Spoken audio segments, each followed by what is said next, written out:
So, Kalkalosh, Boker Tov, we're going to continue with Daf Daled Amud Aleph 54A1, whereby the two dots, the first line, where it says Rechelim, Yotzeot, Kivulot.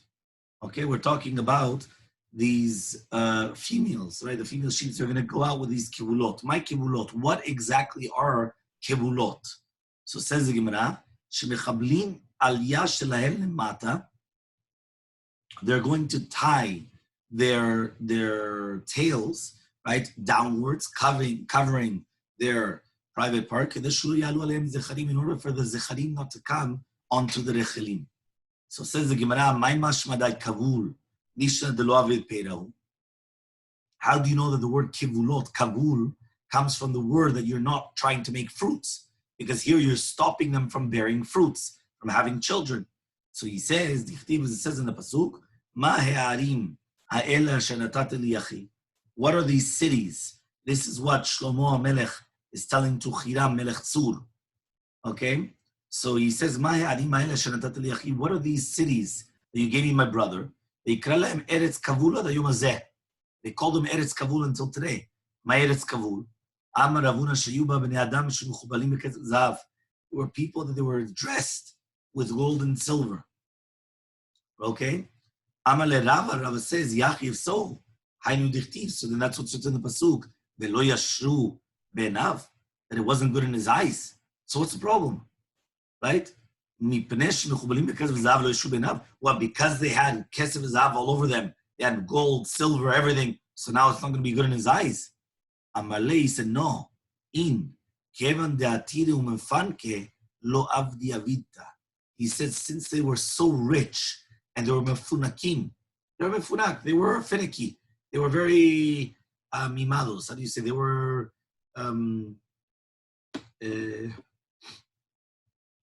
spoiled. Spoiled, thank you. That's the word. Right? Since they were spoiled, lo avdi nitinurta. So lo avdi, they don't work. So what are you doing? You're giving me a city that people don't work. What does that help? So therefore, it's the same thing, right? That it does not do any fruit. It doesn't make any fruit. So kibulot means that they're not making any fruit. They're not bearing fruit from their actions. So Rav Nachman bar Yitzchak Amar. Rav Nachman bar Yitzchak comes and he says, Eretz Chomton. We're talking about a land of Chomton. It says here, it's like Meluchav Mitbakat. What does that mean? Okay, Rashi just says. It's a min adama, which is very salty, right? And they usually do it in order to have the perot do not get any type of tolaim. They don't get any worms, right? So it says, this place was called Eretz Chomton Haita. It wasn't a place that they were filled of gold and silver. It was a land that was very salty. The Michael Kavul. So why is it called Kavul? The Mishtarga Bakara ad Kavla. Because the foot would go down until your heel. Right? Until Kavla. That's a Kavla is the heel. Ramni Inshi, or some people say, Ara Mechavla de de Pere. No, it's Mechubelet, that it doesn't make any fruits whatsoever. So from here, from this opinion, is where you see that the word kavul means that it's not bearing any fruit. So too the rechelim, these female sheep would have their tails tied downwards in order to stop them from having any fruit. Okay, fine. So that was kivulot. The next was the rechelot yotzot kevunot. So they go out kevunot. What does it mean exactly, kevunot? Okay, so it says over here like this: kibunot, my kibunot. It says shemechabnin oto lemilat.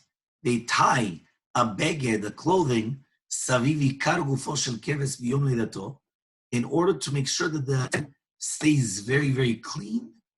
Right? That means they tie a clothing around it. Okay, mamash. It's worn, and immediately they put like a clothing around by the sheep. Why?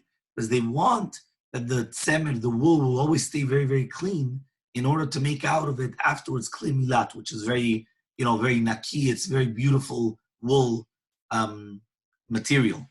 Because we learned in the Mishnah Negaim, we're talking about tzaraat, and it says there the se'et ketzemer lavan. The se'et, which is brought down in the Torah, se'et or sapachat or baheret, the se'et looks like tzemer lavan, like a white wool. My tzemer lavan. It's like a tzemer naki that's the same day that they come and they put in mechabnin. Right, that was the same word, mechabnin, kibunot, right, in order to keep it clean, right, because they want it clean. So that's the pshat. Vayizin, next, the 2 dot says, Vayizin yotzot tzerurot.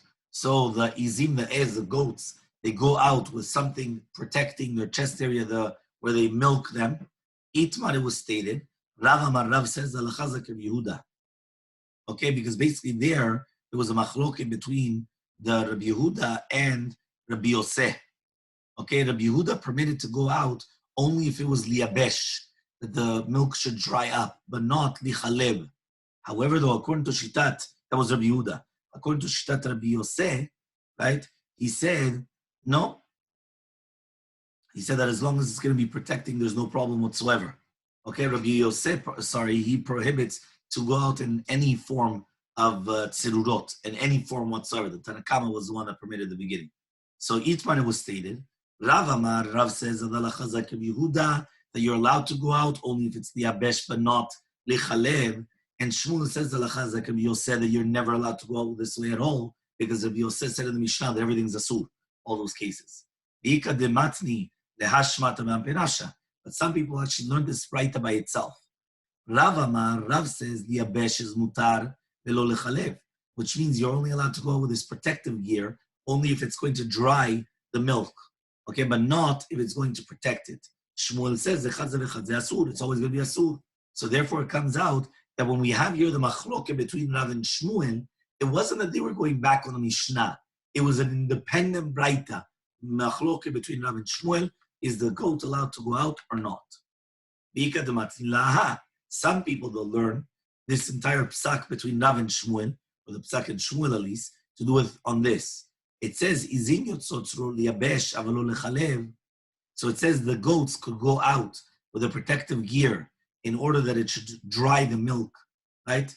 But not in order to protect it, okay, to take it out, basically. Mishum Rabbi Yehuda ben Betera Amru, in the name of Rabbi Yehuda ben Betera says, Kach halacha, that is halacha. Aval mi mefis, but who's going to know? How do you know if you're putting it there in order to protect it, right? Or in order to dry it up? At the end of the day, it's the same thing.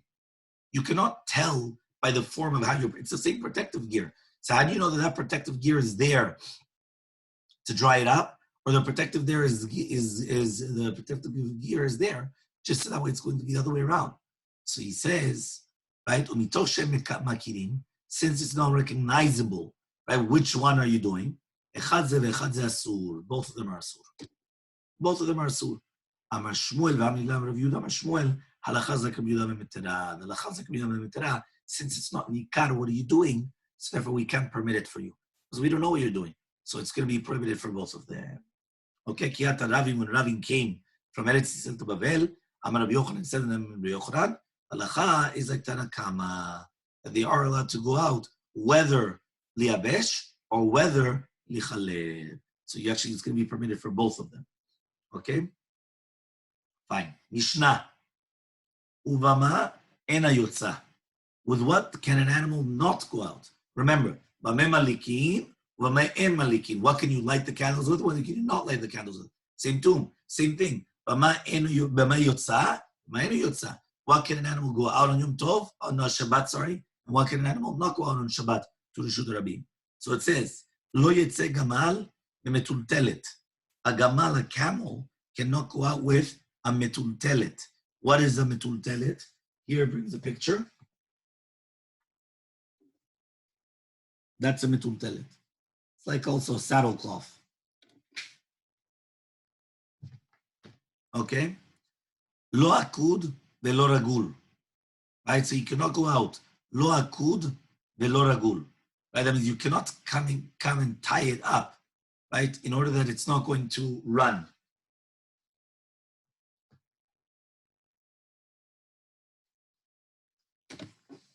This picture. That's akud. We're going to explain that it's akud yad v'regel. So it's like going to be both of them together so that way you can't run. Okay?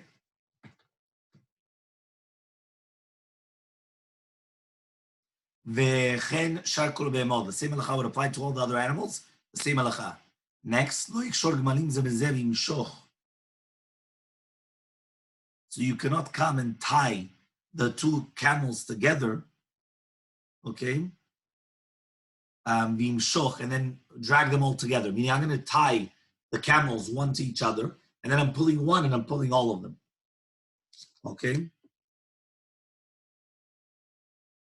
The Gemara is going to explain why not, because technically what would be the asur? Aval machnis chavalim letoch yado v'yimshoch. But he could put the chavalim of a few gimalim in his hands, and then he could pull it. As long as he's not going to put it in one knot. Meaning he could put a whole bunch of the different, he takes the leashes and he puts them in his hand and he's directing all of them. That he could do. But he could not have that he's tying it on one knot and then he's pulling it forward. Okay? That is the Mishnah. Says the Gemara, Tana, we learned in a Braita, Lo yetzeh hagamal bemetultelet hakshura lo biznavo, right? Aval yotzeh bemetultelet hakshura biznavo v'chotarto. So you're not allowed to go out with a gamal, which is metultelet, which is tied to its zanav. Aval yotzeh bemetultelet hakshura biznavo v'chotarto. But you could go out if it's going to be tied to its zanav, to its tail, and chotarto.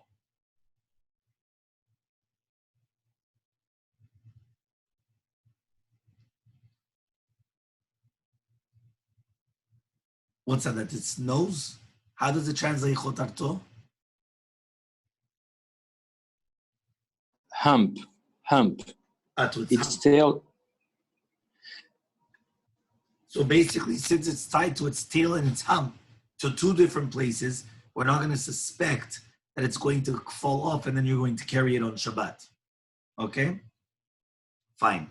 Next, lo akud velo ragul. You're not allowed to tie the legs together in order that it doesn't run.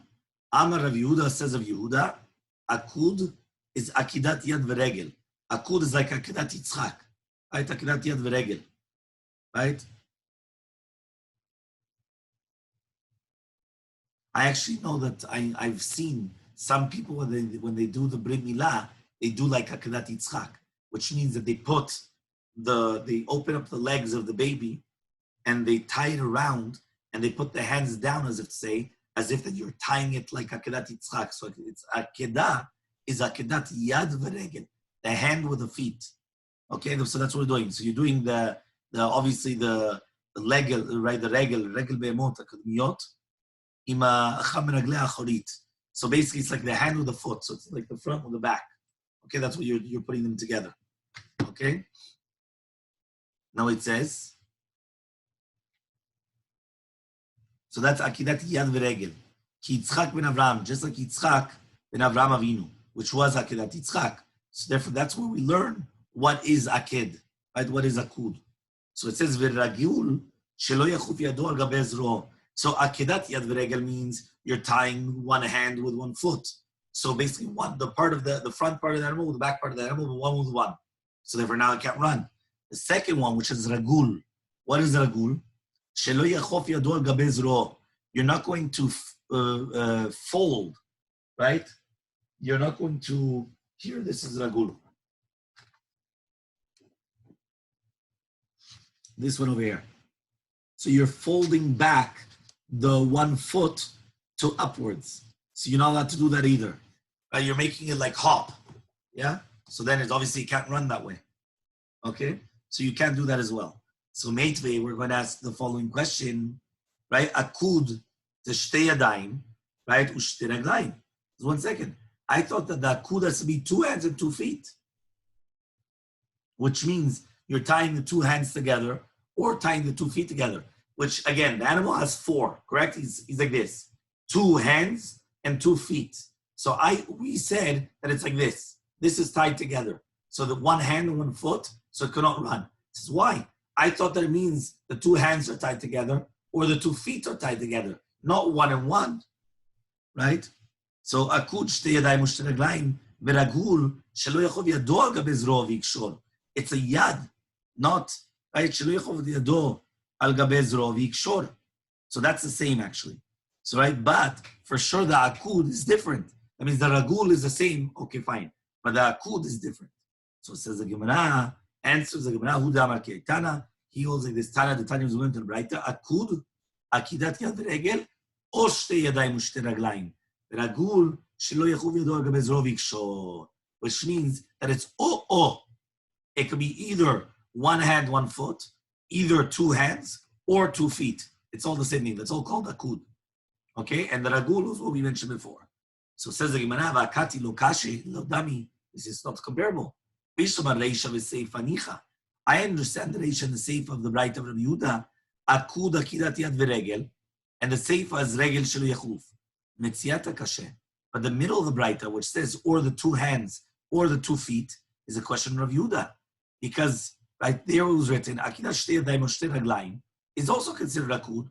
And he said, no, that akud has to be 1 hand with 1 foot. So it says, no, you're right. Elahuda Markeitana, he says like this Tana, that akud is Akidat Yad V'regel Ki Yitzchak Ben Avraham. And Ragul Shelo Yechuv Yado Al Gabei Zrov Yikshor. So it's Dafka. Dafka, 1 hand, 1 foot. It's not the other one, which is 2 hands or 2 feet. Has to be 1 hand and 1 foot. Okay. Velo yikshor gimalim. You're not going to tie the gimalim together. My tama, what's reasoning? So you can't tie all the gimalim together, and then you're pulling one, and it's pulling everybody together. My tama, what's reasoning? Ravashi says, the mixi keman daze lechinga. It looks like you're going to the, right, like to the chinga. What's a chinga? To the shuk, to sell it. So basically, if you're going on Shabbat, and you're taking it this way, it looks like you're taking it to the shuk to sell them, because you're bringing a whole bunch of them together, right? And they're all tied to each other. And then you're only pulling one. So therefore, because of that, it looks like you're going to sell them on Shabbat. You're not allowed to do that on Shabbat. Okay? However, though, says again the 2 dots, machnis, you're allowed to bring them in, right? Which means you could put a whole bunch of the leashes in your hand, and then you could pull them, and there's no problem, right? So he says, as long as you don't make a kricha around your hand, right? You don't tie them together. So Ravashi lo shanu al inyan kilaim. It says this Torah was talking about the isur of kilaim, but there's no isur mishum Shabbat. So here it says, what does it mean the isur of kilaim? When it says lo tachrosh v'shor v'chamor yachtav, right? And then it says lo tidvash anesim v'shlim yachtav. So the Gemara is going to explain what type of kilaim. Right? Well, what's the connection to kilaim? They're all the same camels, and you're putting them in your hand, and then you're walking. So why wouldn't you be able to do that? So it says, no, because of kilaim, not because of Shabbat. So he says, kilaim d'bai. What type of kilaim? Kilaim d'adam. If you're talking about the kilaim of a human being, right, which means that you have the hand of the human being with the animals. But now we said, adam mutarim kulam. You are allowed to do everything. Right? That means you, a human being with an animal, is not considered kilaim. You could go with a charor, with a shor, or the chamor, or whatever you want, and you could be walking. There's no kilaim. Okay? Lachrosh v'limshoch, right? Ela, but rather, kilaim the chavalim. The kilaim, the shatnez, was on the different leashes. Why? Because if you had one leash made out of tzemen, and one leash made out of ishtim, meaning one of them made out of wool, and one of them made out of linen. So he says, so then putting in your hand would be like kilaim, right? So therefore, he says over here, right? So it says it's like shatnez. But we learned in the Mishnah, if you're going to put them together with one tchiva achat of the chut tefillah, or by putting kesher echad, it's not considered chibur for shatnez until you make 2 tchivot. So therefore, what's happening is, even though you came and you put it in your hand, right, or even if you're going to make 1 knot, that's what it's saying over here, right, one shirat kesher echad, but you're not doing a double one, it's not considered kilayim.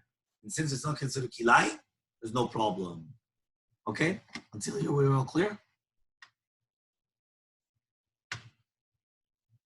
Yes. Very good. So says the Gemara, right? So it comes out that for sure we're not talking about the kilaim of the chavalim together also, because there's no shanez. So if there's no shanez mitzad the adam, the human being, there's no shanez mitzad the kilaim of the leashes, because you're not tying it together. So what's the kilaim? So says the Gemara, no, you're right. Leolam kilaim the chavalim. We are talking about the kilaim of the leashes. The achikam, this is what it means. As long as you don't come and you do What do you mean the climb of the leashes? This is not something tangible. Why? One leash is made out of wool, and one leash is made out of linen. Yeah, but you're not. I mean, you're not weaving them together. No, so that's what he's saying. The Gemara is answering, really, we are talking about the kilaim of the leashes, but the Gemara is explaining you're allowed to put them in your hand as long as you're not going to be korech v'kosher. But the second you're korech v'kosher, then it does become these sort of shatnez. Yeah, but I mean, this is not sustainable to put on an animal, because I mean, the minute he pulls himself is going to break. You're saying that the animal will break the leash? Of course. Anyway, I'm just like, I'm not sure. Let me see here.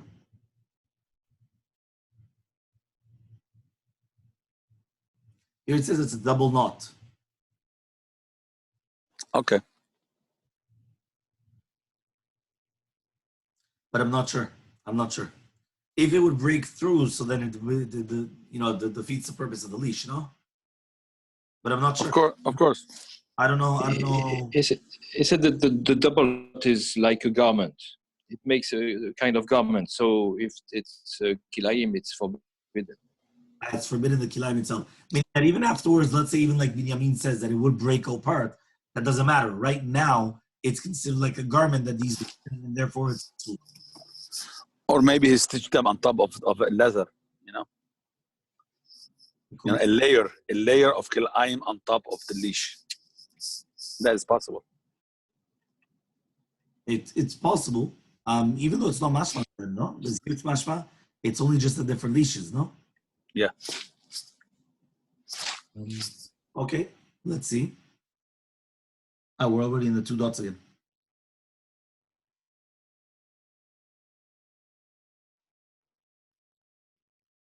Fine. Okay, so no, we're not in the two dots. We're right there where it says, okay, fine.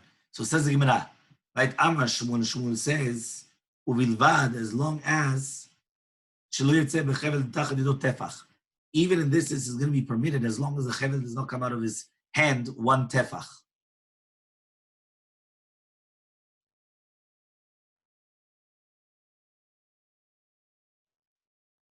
Because if not, then it looks like if it's coming out one tefach, and what happens is it looks like you're just carrying a rope. It doesn't look like it's connected to the animals behind. You understand? Meaning that's what it says here. Because if not, then it looks like you're just carrying a rope. And it's not nikar, that it's actually a chevel, an animal, that you're actually the animal. Okay, so that means it cannot come out one tefach from your hand. So it says the Gemara, why? I thought it was you're allowed to two tefachim, right? But one tefach is going to be okay. So Abai says, tefach, Shmuel alachal ma'aseh to the Shmini. No, Shmuel was trying to teach us alachal ma'aseh that it's only going to be one tefach and not tefachayim. Okay? Daled amubet. Ve'atanyo vivad she'agvia min karka tefach. I thought it says you have to pick it up from the ground, right? One tefach. So he says no. Ki tanehi bechavla de bene bene. We're talking about the chevel, which is in between the hand, right? In between your hand and the gamal. That's what we're talking about. Not the other chevel. So here it says that it could be long as it's not going to get within a tefach of the ground. The reason why is once it gets into the ground, it's not nikar, that the chevel is there for shmirah, but it looks like stam that it's carrying it, so therefore it's going to be kamasul. Okay? Until here we're clear? It's okay. So far. Okay, so this was the loik shoret gmalim zelazeh, and you're carrying it. Then this is the next one to do with that you're putting all the leashes together in your hand, but you're not allowed to lichroch et zeh, and to tie it together. Okay?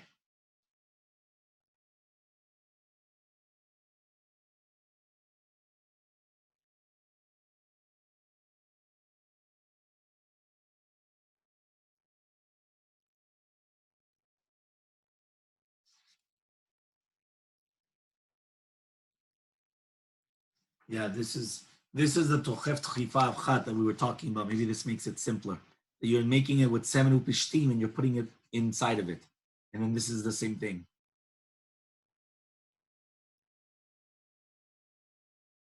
Yes, good. Thank you. Okay, fine. Mishnah, Nundaled Amud Bet. It says in Mishnah, En chamor yotze b'mirda bizman she'en kshura lo. The chamor cannot go out with the saddle, right, when it's not kashur to it. Okay, when it's not tied to it. So, okay, 486 was the mirdat. The saddle cloth. Remember that the mirdat is the saddle cloth and the ukaf is the saddle. So the mirdat, you're not allowed to, the chamor is not allowed to go out with the saddle cloth unless it's tied to it. Okay? Velo bezug, and not with a bell. Afal pishu pakuk, even if it's going to be covered up and therefore you can't hear any noise. Okay, this is the pakuk. Again, the bell. So you see the bell. Then this is velo besulam shebetzavero. This is the sulam on the ladder on its neck. We're going to see it now. What does that mean? Okay? So it says one more time. So the chamor cannot go out with a mirdat, with a saddle cloth, if it's not tied to it. He can't go out with a zug. Okay? He cannot, which is the bell. He cannot go out with the sulam shebetzavero, the ladder that is by his neck. Velo birtzua sheberaglo. Or not with the ritzua on his foot. Remember that the ritzua, the Gemara is going to explain what are these things all, needed for and everything. But the ritzua was like the bandage. You remember? The ritzua sheberaglo. Okay. The Tanegolim also cannot go out with the chutin on their foot. There's a Tanegol, the rooster, with the Tanegolim, right? So it says, ואין הזכרים יוצאים בעגלה שתחת העלייה שלהם.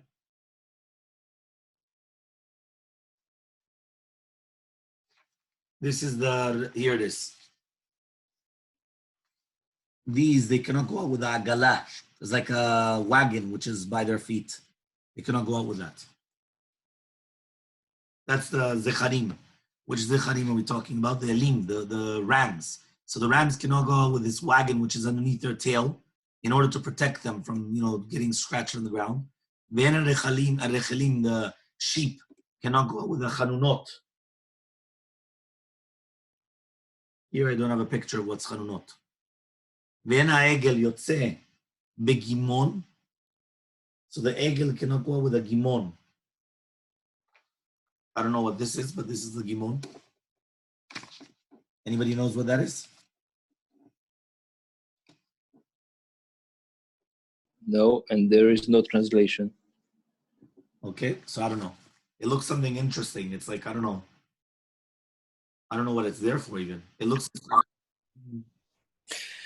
I think I saw this in La India or something like that. They use it for agriculture. Like for agriculture. Yeah. Or maybe like a decor to separate. Okay. Okay, maybe it could be like like to make it straight. I don't know. Okay. No para be'or hakupar. So the para go out with the or hakupar. So it says here or shel kipod. They put it on the this is on the animal over here. So where they milk the animal, right there they put like this or on top of it, right? In order the shtatzim are not going to take the milk from the para. Okay? Or between the horns. Okay, פרתו של רבי אליעזר בן עזריה הייתה יוצא ברצועה שבין קניה, שלא ברצון חכמים. So the para of Rabbi Eliezer ben Azariah used to go out with this ritzua, between the karnot, between the how do you call it, between its horns, but that wasn't according to the ritzon of Chachamim. Says the Gemara, my tama, what's the reasoning why a chamor cannot go out with this mirdat? What is the reason why the chamor cannot go out with this, the saddle cloth, unless it's going to be tied? As we already said above. We said above, we do not want them to go out. He says, why? Because basically what's going to happen is that if it wasn't tied to it for Shabbat, you're not allowed to put it on Shabbat. Okay?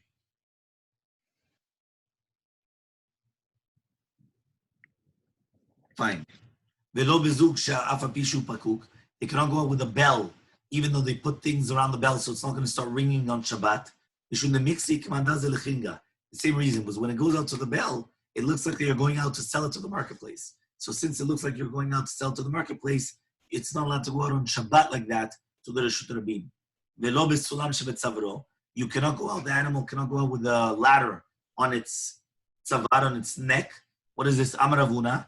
Beit loa. It's a bet lechi, which are basically the pin that they put by the cheek.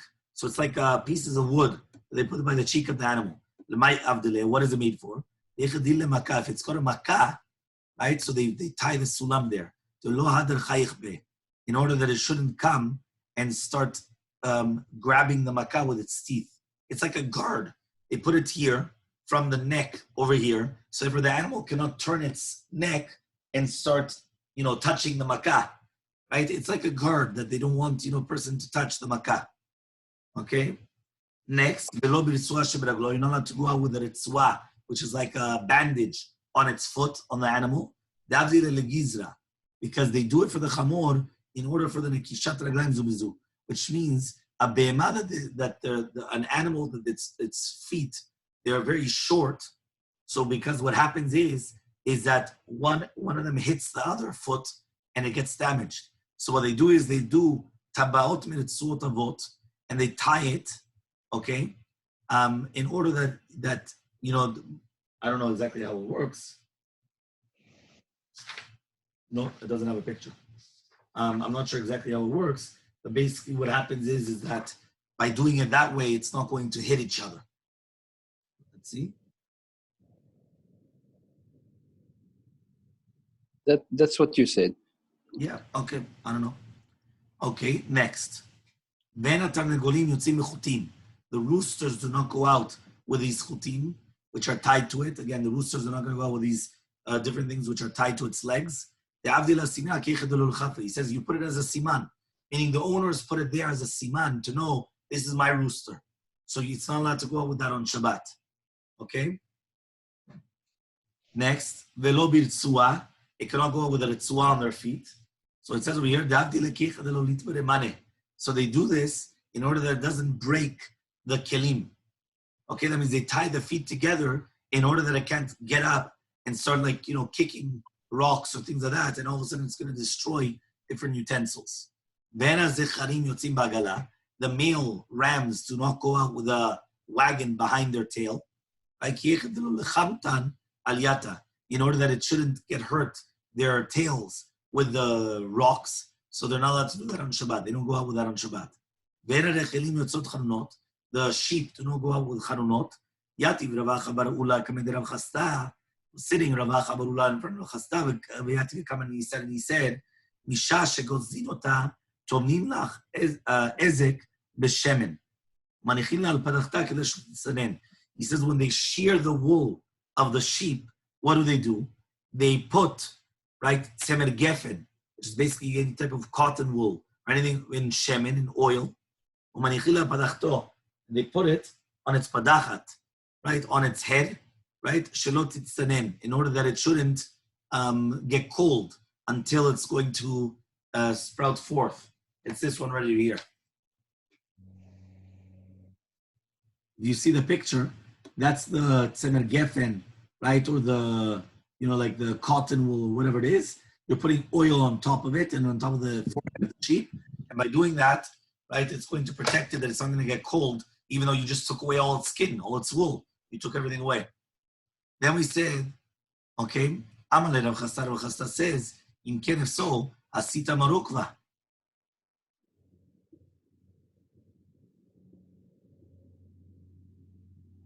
This is very important, that this you would do for marukva, that he was like an avbetim, he was very rich. That's what you're going to do to the sheep. What's going on over here? I would do this to marukva, but I don't know. Since I guess it was something very, very important to do.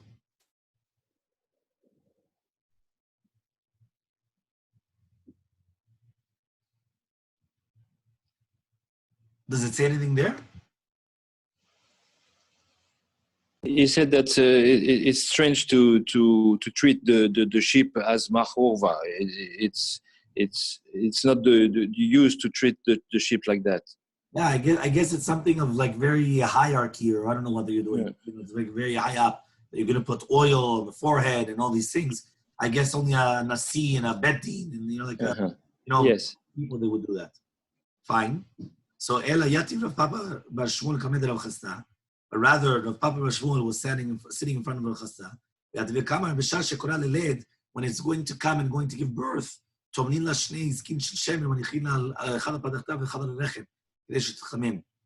it's going to come and give birth, you take 2 pieces of this cotton wool. You're going to put one on its forehead and one on its rechem, on the uterus, in order that it's going to warm up and then it's going to give birth easier.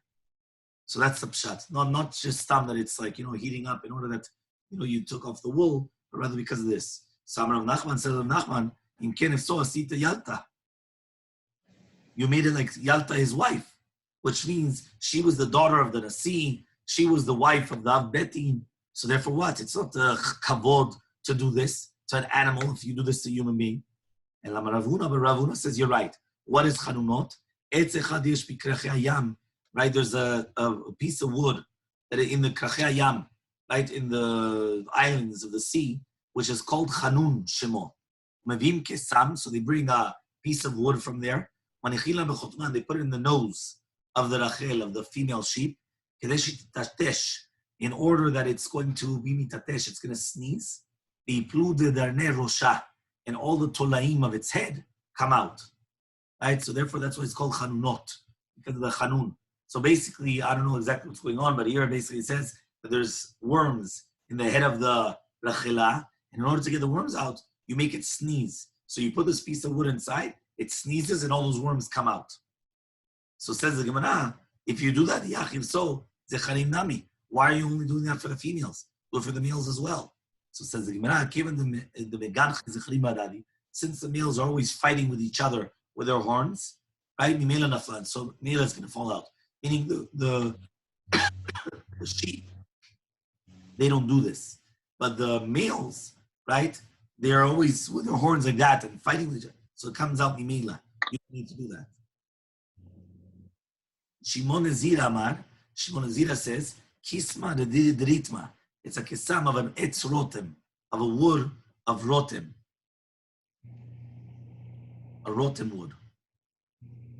I mean, that's what they used to put in its nose, not a wood of chanun or whatever. So it says the Gemara, 1 second. It's called chanunot because it comes from the wood chanun. But according to the rabbis, right, that he's just saying right now, my chanunot, what is chanunot?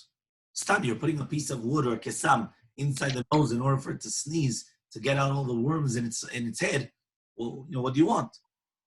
Right? So the answer is the Gemara, no, chanun, because we are chanun on the animal. We are doing something to the animal that we are having mercy on it. Rachum chanun. Okay? Fine. Next. Then egel yotzin begimon. So the egel cannot go with this gimon, which was something interesting on the head, you remember here. So it says, my egel begimon, amaravuna barnira. It's a small yoke. So they put it on the head in order to start learning to bend its head and to start carrying a yoke when it's older. Meaning even when it's a small egel, a small calf, if it's going to be always with the head up, it's never going to learn how to carry a yoke. So what do? Right? There's actually a very big musar. You always have to have the head down. Right? So if a person carries his head up, he cannot carry the yoke of Ol Shamayim, no?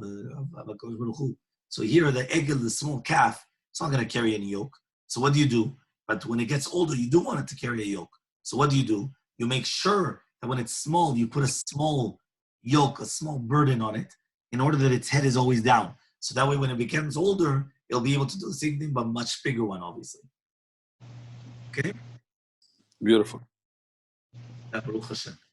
So it says over here like this.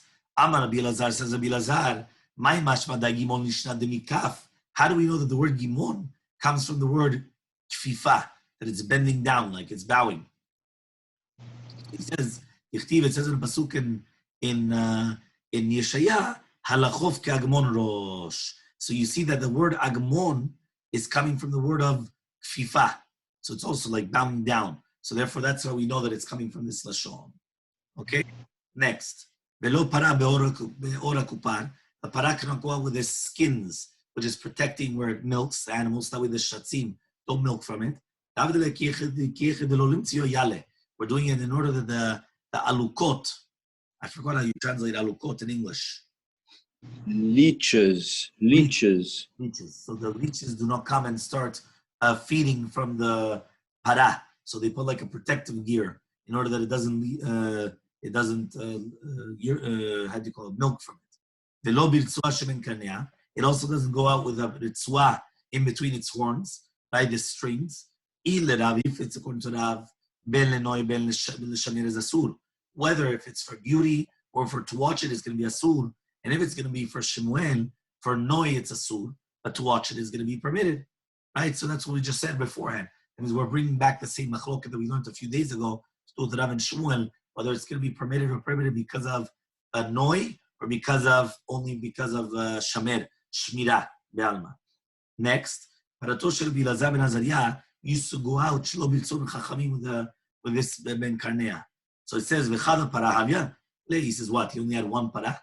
He only had one Parato Shel. It sounded like he only had one para, one cow. Ve'amar Rav, ve'amar Namar Vidam Rav. Today sar alfe egle have Masechet Bilazar ben Azariah merde kol sheta. Every single year, Rabbi Elazar ben Azariah used to take out from his cattle 12,000 agalim. You know what that means? We're talking about Maaser Be'ema. Maaser Be'ema is 1/10. So do the calculation, please. If 12,000 is 1/10, right? How much are we talking about? 120,000 animals. No?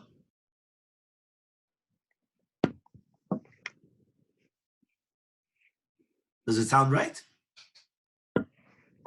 Yes, it's correct. It's huge.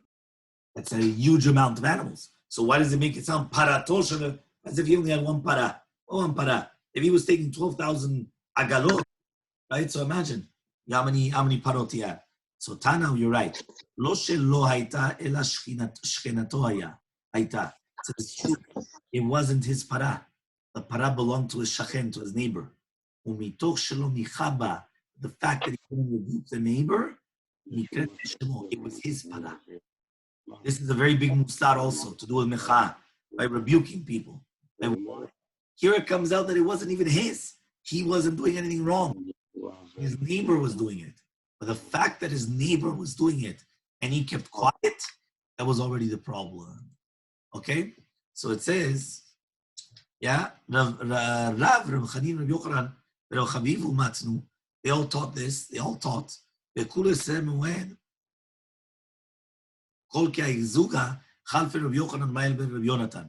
whenever we teach Rav, Rabbi Chanina, right, and Rabbi Yochanan, and Rabbi Chaviva, Rav Chaviva, some people say you have to change Rabbi Yochanan to Rabbi Yonatan. Okay, but whichever one it is, you have these group of rabbis that they used to say, Kol mi she'efshar limchot la'anshe beto, is even to his family. Right? Remember, this applies whether it's to your wife, to your children. This always applies. I remember Rav Aaron Cutler. He has Mishnat Rabbi Aaron, and it's a beautiful in Mishnat Rabbi Aaron. He comes there and he says that men have to learn Ilchot Tzniut, right, about the women. You know, Tzniut, what is considered Tzniut. So there he says why? Because it's on the husband's obligation to educate his wife and his daughters. Why? Because it's on us. You can say, well, why do men have to know it? Let the women learn it, or let the girls learn it in Bet Yaakov. No, it's incumbent upon the fathers and the husbands, right, basically to come and to educate, whether it's the wife and children. Because it says here, if you have the possibility to be mocheh, lemachot, to rebuke, to reproach, right, to your family members, and you do not do so, velo micha nitpas al anshe beto, you're going to be punished for your family. So the fact that your wife or daughters, they didn't do these things, you're punished for it. Right?